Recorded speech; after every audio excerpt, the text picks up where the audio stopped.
Alright everybody, buckle up because I'm about to be insufferable. Welcome back, or welcome to my channel if you haven't been here. But this video is going to be me matching book recommendations to each of the songs on Taylor Swift's new album, Midnights. So I've been a diehard Swiftie since 2006 when her self-titled came out. I would have been 11 years old, and I remember getting it as getting a CD as a birthday gift that year, and that was like the best birthday gift ever. And growing up, I used to have to have music playing when I fell asleep, either the radio or a CD or something. And so every time a new Taylor Swift album came out, that album would be put in my CD player and played all night, every night for at least a month straight. Taylor Swift, I love her, okay? And so every album that she's come out with, I have just absolutely loved. Midnights is no exception. And so I will be doing 20 book recommendations for the 20 songs. So the first song is Lavender Haze, and for that I'm picking kind of a book that has a honeymoon style romance and kind of like a very soft, fluffy romance, and also one that kind of causes a lot of like talk and gossip about it, because that's kind of what the song has to deal with. And for that I am picking Lovely War by Julie Berry.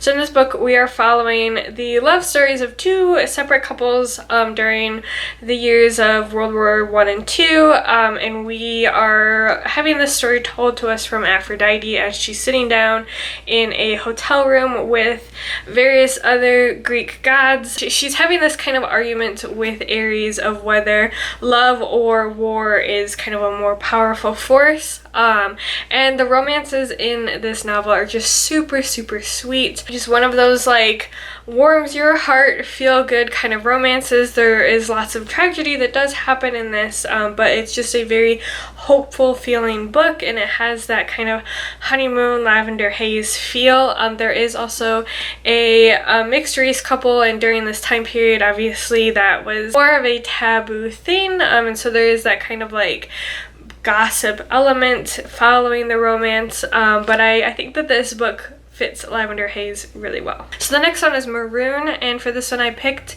a book that has kind of a very complicated relationship with strong emotions, and I also really looked at the lyric, two of them, laughing with my feet in your lap like you were my closest friend, and also carnations you had thought were roses, that's us.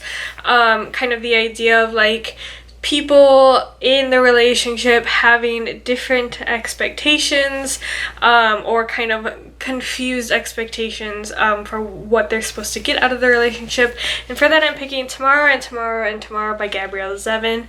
In this book we're following two main characters who are described as friends who are often in love but never lovers, and they are creative partners that meet when they're about 10 years old, and we follow them over the course of a 20 to 30 year time period as they end up developing a video game that then expands into a video game company together, and kind of the very complicated intricacies and very various ups and downs of their relationship. And I think that it just fits the vibe of Maroon very well. So the third song is Antihero, and for that you can just read my journal. Antihero is a song that deals a lot with like insecurities and intrusive thoughts, but for this one I'm going more off of the definition of what an antihero actually is.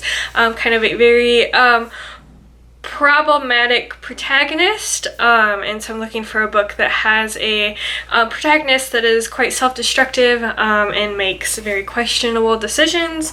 I'm also specifically looking at the quotes, I should not be left to my own devices, they come with prices and vices and I end up in crisis. And for that I'm picking The Poppy War by R.F. Kuang. Our main character Rin, I think definitely can be classified as an anti-hero. She is very morally gray, makes a lot of questionable decisions, and oftentimes she is forced to really look at those decisions that she made and the massive consequences that come with them. And I think it's just a really good she's a very good example of an anti-hero. Not necessarily, she does have her moments of like insecurities and things like that, but she is more just the standard definition of an anti-hero. So the fourth song is Snow on the Beach, and for that I looked for a book that has a romance that's kind of unexpected for both characters that are within that romance, and also a book that is set in a very snowy and wintry setting, and for that I picked The Bear and the Nightingale by Catherine Arden. So in this book we're following a main character, Vasya, and she kind of is growing up in the Russian wilderness during the time period where Christianity is starting to become the main religion in Russia. However, she is still holding on to the old gods and folklore of this Russian wilderness. So she's able to see kind of the folklore creatures, the household spirits, the forest spirits, but nobody else can. And so she ends up having to really focus on appeasing them and helping them in order to help them survive and keep the evil that is kind of creeping up through the forest at bay. In the meantime, she is also kind of got this relationship growing with the Winter King, or Frost, and it's a relationship that kind of neither of them really expect to happen, neither of them really want to happen, but it kind of does happen. And so I think that this just kind of really fits well with Snow on the Beach. So for number 5, that song is You're on Your Own, Kid, and for that I looked for a book where the main character is kind of chasing after this romantic relationship that isn't reciprocated to the same extent, and also for a main character that ends up being very isolated and on her own for a lot of the story. I also looked at the lyrics. I gave my blood, sweat, and tears for this. I hosted parties and starved my body like I'd be saved by a perfect kiss. The jokes weren't funny. I took the money. My friends at home don't know what to say.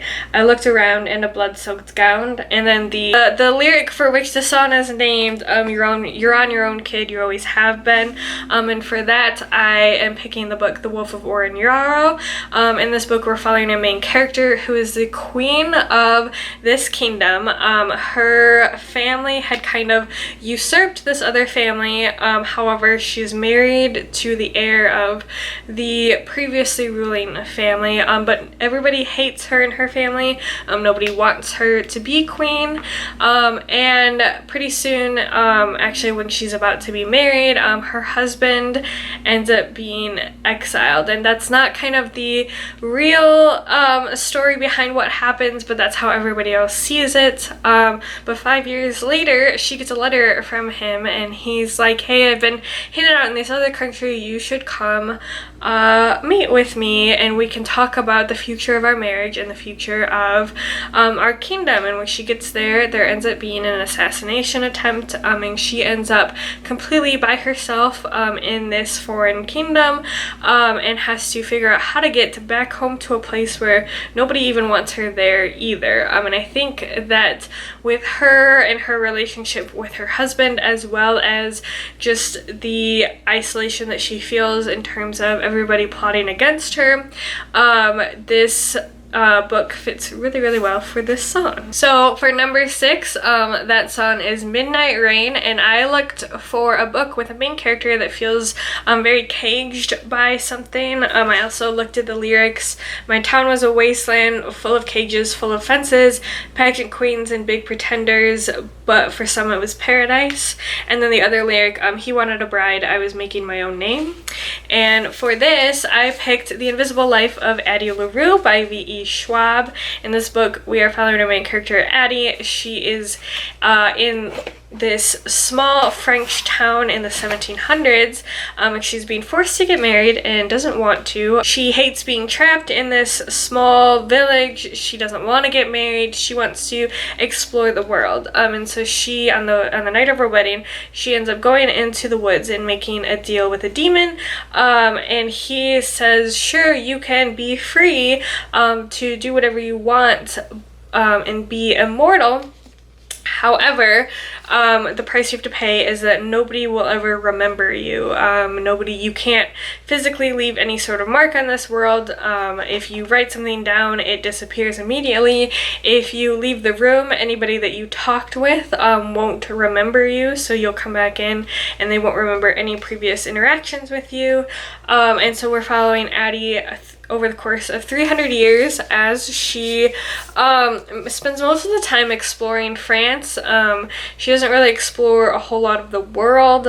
She does end up over in the US at some point, and in present day she's in the US, and then she ends up meeting somebody that does actually have the ability to remember her. But I think her feelings of being trapped and wanting out of a marriage that she has no interest in and wanting out of a town that she feels caged in the beginning fits Midnight Rain really well. So song number 7 is Question, and for this one I looked kind of for a second chance romance book and a book where the characters kind of are looking back on how something fell apart and wishing that it hadn't. And for that I picked The Dating Plan by Sara. In this book, our two main characters are forced into a fake dating relationship, or not really forced, but they end up agreeing into a fake dating relationship. But one key point is that they actually had kind of a relationship many years ago. He was supposed to take her to her high school prom, and he ended up bailing on her, and so it's kind of they're kind of really looking back on what happened then, while trying not to develop feelings for each other again. So song number 8 is Vigilante Shit, and for this it's very much a revenge song, and so I looked for a book that is focused on a revenge plot. I also kind of focused on the lyric, I don't dress for women, I don't dress for men. Lately I've been dressing for revenge. And for this I picked Nevernight by J. Kristoff. This is the first book in a trilogy that the overarching plot is a revenge plot. So in this book we're following Mia Covert, and she kind of lives in this empire where her whole family, when she was very young, was murdered. So she decides that in order to get revenge and go after the people that are high up in this government and very well protected, she's going to go to the Red Church, which is the school for assassins, and learn how to be an assassin in order to get back at the people who plotted not only the downfall but the murder of her family. So song number 9 is Bejeweled, and for this song I looked for a book where the main character is very vibrant but often underappreciated or undervalued, underestimated, mostly underestimated, and for that I picked Mexican Gothic by Silvia Moreno Garcia. Our main character, Noemi, is very vibrant, very girly. She's a socialite, but she's also very clever and cunning, and people often don't anticipate that and they underestimate her. They don't think that she's nearly as smart and clever as she is, because she is very well dressed and just a very beautiful, feminine young woman. So this book is set in 1950s Mexico, and Noemi ends up getting a letter from her cousin who just got married to a rich white family that lives kind of in this isolated mansion, and the letters are very strange and kind of concerning, and so Noemi ends up going to the mansion to meet with her cousin and meet her husband and his family for the first time, just to kind of check on her, and weird stuff starts happening in this mansion, and she ends up having to figure out how to get herself and her cousin out of there, while also figuring out what is going on with this family and with this creepy isolated mansion. So song number 10 is Labyrinth, and for this I looked for a book that kind of focuses on a character that is given a second chance right after something happens that is kind of like causing their life to fall apart. Something bad happens to them, and right after they're given an option to kind of turn that around. I also really looked at the lyrics. It only hurts this much right now was what I was thinking the whole time. Breathe in, breathe through, breathe deep, breathe out. I'll be getting over you my whole life. And the other lyric is, I thought the plane was going down, how'd you turn it right around? For this, I'm picking Ninth House by Leigh Bardugo. So in this book, we start out with Alex in the hospital after she is the sole survivor in a very gruesome homicide. And she wakes up and is met with a mysterious benefactor who is willing to give her a full ride at Yale if she agrees to kind of become part of this underground secret society within Yale that deals with the occult and deals with spirits, which she happens to be able to see. And so a lot of this story is her dealing with kind of the aftermath of the homicide that she survived, and the friends that were killed, specifically her best friend, and then kind of the really shady group of people that she was involved with, and then getting wrapped up in this secret society, but being given a second chance at turning her life around. So song number 11 is Karma, and I focused a lot on two lyrics in this. The lead-in lyrics are "You're talking shit for the hell of it, addicted to betrayal, but you're relevant." And then lyrics from the bridge, "Karma's on your scent like a bounty hunter. Karma's gonna track you down step by step, town to town. Sweet like justice, karma is a queen." And for this, I'm picking the book The Girls Are Also Nice Here. This is a thriller where we're following our main character who is getting invited to her college's 10-year reunion.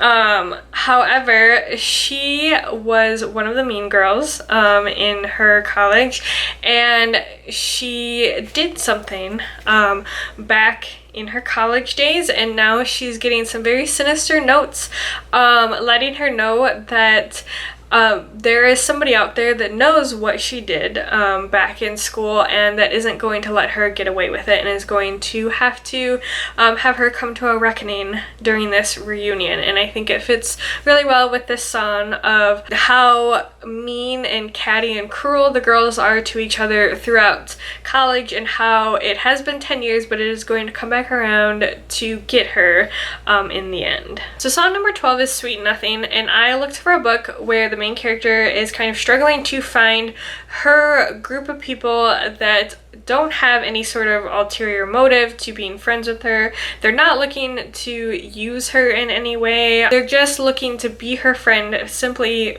for being her friend, and they don't want anything out of her except for her friendship. And for that, I'm picking The Maid by Nita Prose. This is a murder mystery, but I think really the main focus of this book is our main character Molly, and how she is discovering her true circle of people that are actually out there with her best interests and have her back. So Molly works at a hotel. She is neurodivergent and has a very peculiar personality. She does not read social situations or conversations or facial expressions very well at all, but she loves her job as a maid, and one day she's cleaning a kind of penthouse suite and ends up finding the person who is rooming in that suite dead in their bed, and because of her peculiar situation and how she misreads questions, she ends up being considered one of the main suspects of the murder, and so she ends up having to figure out who actually did it in order to clear her name. Now, I will say this is a book that it's pretty easy for the reader to figure out what's going on, which is why really the main focus of this story is Molly, and how she ends up figuring out who's using her and who has ulterior motives for her friendship, and who's actually her friend legitimately. So song number 13 is Mastermind, and for this I looked for a book where the main character, or one of the main characters, is one that always has their own agenda and knows how to manipulate situations to their own gain. They're one that is 15 steps ahead of every other character and shares like some parts of their plan, but always has their own plan going in the meantime. And for that I picked The Final Empire by Brandon Sanderson. I think Kelsier fits that kind of description of a character very well. So we're in this world where 1,000 years ago, the hero tried to save the day and he ended up failing. And so now this world is like a complete wasteland. It's covered with this mist and ash. And it's very, very hard for anything to thrive and survive in this world. And it has been ruled over by the big bad evil entity. And there have been many revolutions that have tried to come up but have always failed. But now we are following Kelsier and Vin, a criminal mastermind and a street urchin, as they kind of spearhead this revolution. And it's kind of a heist-like revolution. We're also following Kelsier, who has several different manipulative things going on, where he is definitely painting himself out to be a martyr, and it's just, he's very much a mastermind and a one that makes everybody love him in a way that fits the song very well. So song number 14 is The Great War, and for this I looked for a book where there is a romance that survived a great war that went on through the whole of the book in the series, but also one where the two main characters kind of at some points end up on sides or in the middle of plans that don't always align with each other, and for that I picked An Ember in the Ashes by Sabaa Tahir. So in this book we're in a very militaristic empire, and we're following two main characters, Leia and Elias. Leia's brother ends up getting arrested because he is thought to be part of this rebel group, and so Leia ends up asking the rebel group for help of rescuing her brother. However, they end up having her infiltrate this military academy in order to get them information in exchange for saving her brother. And then Elias is one of the top students at this military academy. However, he's also one of the most reluctant students and has been looking to leave, but he is very torn on this. And so the two of them end up actually having to work together at various points throughout the book. And then as the series goes on, the two characters end up on kind of interweaving sides, but they also have agendas that don't line up as well. Psalm 15 is Bigger Than the Whole Sky, and for this I looked for a book where you were dealing with a lot of grief and characters learning how to grieve another person in their life that was taken from them at a early age, and for that I picked Everything I Never Told You by Celeste Ng. So right away in this book, one of our characters, Lydia, is found dead in a lake, and so we're following two separate timelines. We're following present day, where Lydia's mother and father and two siblings end up having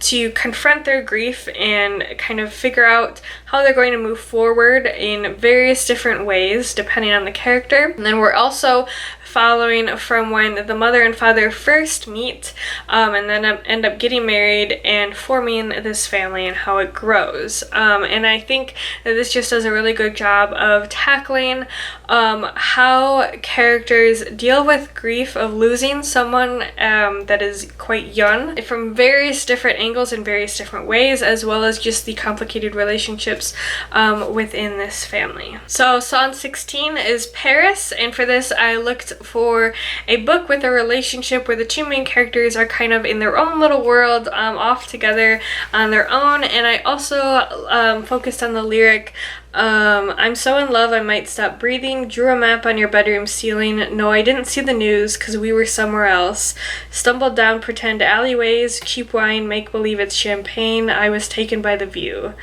And for this I picked Strange the Dreamer by Laini Taylor.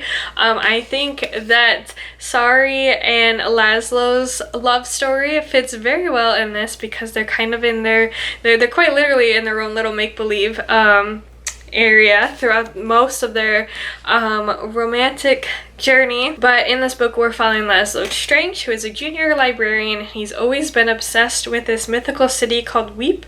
Kind of think of it as Atlantis, but nobody really thinks that it still exists because it's been cut off from the world for hundreds of years. And one day, though, a band of explorers ends up coming through his town saying that they are looking for people to bring back to Weep to help them solve some sort of a problem. And so then he agrees to go visit Weep, and he finds out what the problem is. And while there, he also ends up having dreams with this mysterious blue-skinned goddess.